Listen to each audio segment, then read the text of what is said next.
TV9 की WITT summit में शामिल हुए प्रधानमंत्री मोदी। माय होम ग्रुप के चेयरमैन डॉक्टर रामेश्वर राव झुपल्ली ने शॉल उड़ाकर स्वागत किया।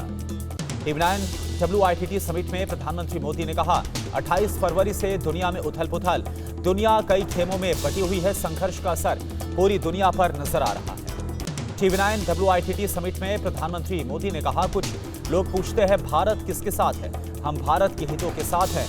भारत ने संकट के बीच समाधान ढूंढा। TV9 WITT समिट में प्रधानमंत्री मोदी ने कहा, युद्ध के हालात में भारत की रणनीति से दुनिया हैरान, भारत ने फैसला लेने का सामर्थ्य दिखाया है। TV9 WITT समिट में प्रधानमंत्री मोदी का बयान, ऐसा कोई साल नहीं जब चुनौतियों ने परीक्षा ना ली हो, कोरोना के बाद चुनौतियां बढ़ती गई। TV9 WITT समिट में प्रधानमंत्री मोदी का बयान, भारत चुनौतियों को टालता नहीं, टकराता है। आज भारत एक नए आत्मविश्वास के साथ आगे बढ़ रहा है। प्रधानमंत्री मोदी का बयान, संकट के समय TV9 का मंच बहुत प्रासंगिक। TV9 नेटवर्क ने विचारों का महत्वपूर्ण मंच बनाया है। TV9 WITT समिट में प्रधानमंत्री मोदी ने कहा, सरकार की आलोचना लोकतांत्रिक अधिकार है, देश को बदनाम करना कांग्रेस की नीति है। TV9 WITT समिट में बोले प्रधानमंत्री मोदी, उपलब्धियों का विरोध राजनीतिक नहीं, दृष्टिकोण की समस्या। AI समिट में कांग्रेस के लोग कपड़े फाड़ने पहुंच गए। TV9 WITT समिट में पीएम मोदी ने कहा, राजनीति से ऊपर राष्ट्र का विकास होता है, यही प्रेरणा भारत को आत्मनिर्भर बनाएगी। TV9 WITT समिट में पीएम मोदी ने कहा, कांग्रेस देश के असफल होने की कामना करती है। मेक इन इंडिया का विरोध किया गया, कोरोना वैक्सीन का विरोध किया गया। TV9 WITT समिट में पीएम मोदी ने कहा, बंगाल सरकार का जन कल्याण से ज्यादा खुद पर ध्यान, पश्चिम बंगाल सरकार विकास विरोधी है।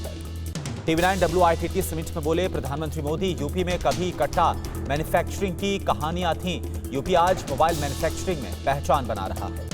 TV9 WITT समिट में प्रधानमंत्री मोदी ने कहा, पश्चिम बंगाल में निर्मम सरकार है, निर्मम सरकार ने बंगाल के विकास पर ब्रेक लगाया। TV9 WITT समिट में बोले प्रधानमंत्री मोदी, दुनिया को संदेश, ये नया भारत है, पहले योजनाएं बनती थी, आज परिणाम दिखते हैं। TV9 WITT समिट में बोले माय होम ग्रुप के एग्जीक्यूटिव वाइस चेयरमैन रामूराव झुपल्ली, दुनिया भारत के युवाओं को आशा विश्वास से देख रही, पीएम मोदी के नेतृत्व में देश का विकास। TV9 WITT समिट में रामूराव झुपल्ली ने कहा, पूरी दुनिया में भारतीयों का प्रभाव, भारत को ग्लोबल टैलेंट कैपिटल बनाना है, भारत दुनिया की बड़ी टैलेंट फैक्ट्री। TV9 के CEO वरुण दास ने WITT समिट में पीएम मोदी का किया स्वागत, कहा, पीएम मोदी के नेतृत्व में भारत न केवल आगे बढ़ रहा बल्कि दुनिया को स्थिर करने में भी मदद कर रहा है, समान व्यवहार और निष्पक्षता से शांति। WITT के मंच पर बोले TV9 के CEO और MD वरुण दास, आज दुनिया कुरुक्षेत्र बनी, पीएम मोदी के पास शांति का मंत्र। पीएम मोदी के बयान पर TMC का जवाब, पश्चिम बंगाल सरकार को बदनाम कर रहे प्रधानमंत्री, बंगाल में निर्मम सरकार नहीं मानवीय सरकार है। आज राज्यसभा में संबोधित करेंगे प्रधानमंत्री मोदी, पश्चिम एशिया के मुद्दे पर दोपहर 2 बजे पीएम मोदी बयान देंगे। आज सुबह 10:30 बजे विपक्षी दलों की बैठक, कांग्रेस अध्यक्ष खड़गे के चैम्बर में होगी मीटिंग, सदन में रणनीति को लेकर चर्चा होगी।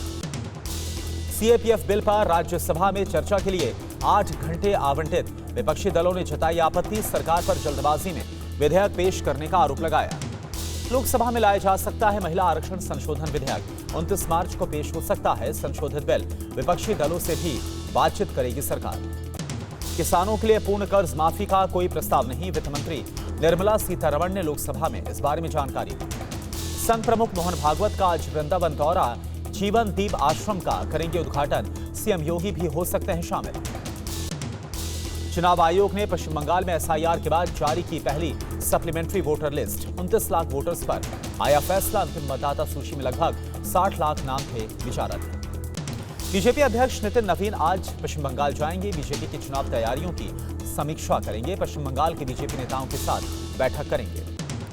तमिलनाडु में एनडीए का सीट शेयरिंग का फॉर्मूला तय, AIADMK 178 सीटों पर लड़ेगी चुनाव, बीजेपी 27 सीटों पर चुनाव लड़ेगी, PMK को 18 सीट, AMMK को 11 सीट। हुमायूं कबीर ने असदुद्दीन ओवैसी से मिलाया हाथ, बंगाल चुनाव में AIMIM से हुआ गठबंधन, हैदराबाद में हुई गठबंधन की घोषणा।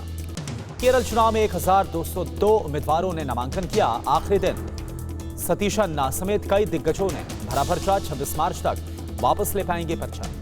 एलपीजी की कालाबाजारी को लेकर अभी तक 37,000 से ज्यादा रेड। पुलिस ने 150 लोगों को गिरफ्तार किया। 550 एफआईआर दर्ज हुई है। मुंबई में एलपीजी की किल्लत।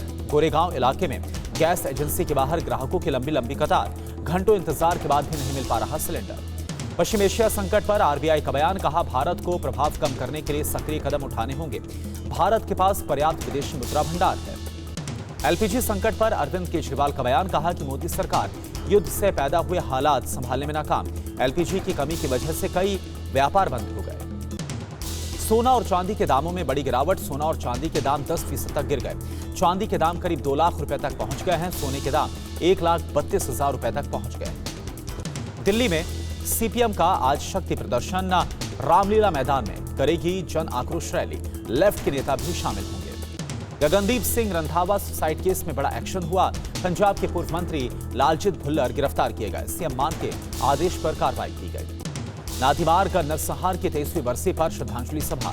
विस्थापित कश्मीरी पंडितों ने गांव लौटकर श्रद्धांजलि दी। सबसे बड़ा ड्रग माफिया दुबई में हुआ गिरफ्तार। भारतीय एजेंसी के कहने पर इंटरपोल ने पकड़ा। अमेरिकी एजेंसी सीआईए के लिए करता था काम। ग्रेटर नोएडा में मासूम को ट्रैक्टर ट्रॉली ने कुचल दिया। मौके पर ही मौत। मौसी के घर ईद मनाने आई थी बच्ची। महाराष्ट्र के जालना में 2 गुटों में झड़प हो गई। युवक पर लोहे की रॉड से हमला हुआ।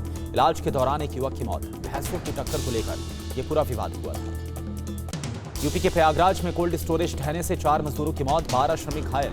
पीएम मोदी और सीएम योगी ने दुख जताया।